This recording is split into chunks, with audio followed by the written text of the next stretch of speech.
पिंड किसको देना चाहिए। वक्रोलक नामक नगर में सूर्यप्रभ नाम का राजा राज करता था। उसकी कोई संतान न थी। उसी समय में एक दूसरी नगरी में धनपाल नाम का एक साहूकार रहता था। उसकी स्त्री का नाम हिरण्यवती था और उसके धनवती नाम की एक पुत्री थी। जब धनवती बड़ी हुई तो धनपाल मर गया और उसके नाते रिश्तेदारों ने उसका धन ले लिया। हिरण्यवती अपनी लड़की को लेकर रात के समय नगर छोड़कर चल दी। रास्ते में उसे एक चोर सूली पर लटकता हुआ मिला। वह मरा नहीं था। उसने हिरण्यवती को देखकर अपना परिचय दिया और कहा, मैं तुम्हें 1000 असरफियाँ दूंगा। तुम अपनी लड़की का ब्याह मेरे साथ कर दो। हिरण्यवती ने कहा, तुम तो मरने वाले हो।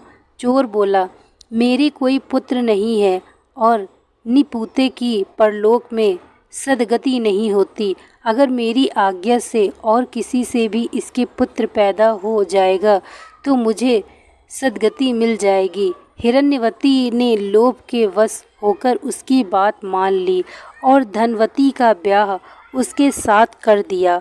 चोर बोला, इस बड़ के पेड़ के नीचे असरफियाँ गड़ी हैं, सो ले लेना और मेरे प्राण निकलने पर मेरा क्रियाकर्म करके तुम अपनी बेटी के साथ अपने नगर में चली जाना।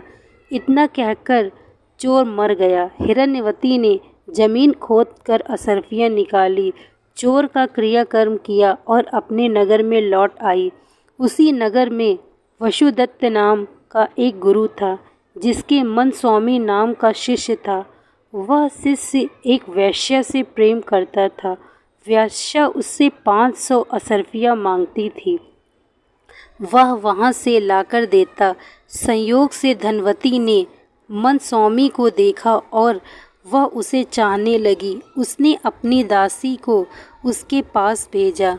मनस्वामी ने कहा कि मुझे 500 असरफियाँ मिल जाएं तो मैं एक रात धनवती के साथ रह सकता हूँ। हिरण्यवती राजी हो गई। उसने मनस्वामी को 500 असरफियाँ दे दी। बाद में धनवती के एक पुत्र उत्पन्न हुआ। उसी रात शिवाजी ने अपने सपने में उन्हें दर्शन देकर कहा, तुम इस बालक को 1000 असरफियों के साथ राजा के महल के दरवाजे पर रख आओ। माँ बेटी ने ऐसा ही किया। उधर शिवाजी ने राजा को सपने में दर्शन देकर कहा, तुम्हारे द्वार पर किसी ने धन के साथ लड़का रख दिया है, उसे ग्रहण करो। राजा ने अपने नौकरों को भेजकर बालक और असरफियों को मंगा लिया।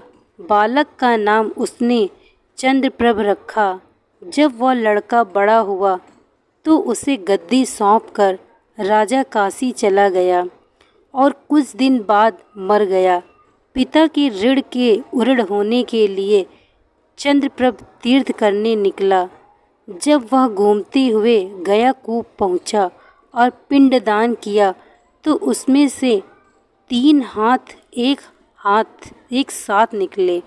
चंद्रप्रभ ने चकित होकर ब्राह्मणों से पूछा कि किसको पिंड दूं। उन्होंने कहा, लोहे की कील वाला चोर का हाथ है, पवित्री वाला ब्राह्मण का है और अंगूठी वाला राजा का। आप तय करो कि किसको देना है। इतना कहकर बेताल बोला, राजन तुम बताओ कि उसे किसको पिंड देना चाहिए। राजा ने कहा, चोर को, क्योंकि उसी का वह पुत्र था। मनस्वामी उसका पिता इसलिए नहीं हो सकता कि वह तो एक रात के लिए पैसे से खरीदा हुआ था। राजा भी उसका पिता नहीं हो सकता क्योंकि उसे बालक को पालने के लिए धन मिल गया था। इसलिए चोर ही पिंड का अधिकारी है। इतना सुनकर बेताल फिर पेड़ पर जा लटका और राजा को वहां जाकर उसे लाना पड़ा। रास्ते में फिर उसने एक नई कहानी सुनाई। दोस्तों, मैं आशा करती हूँ आप लोगों को यह कहानी अच्छी लगी होगी।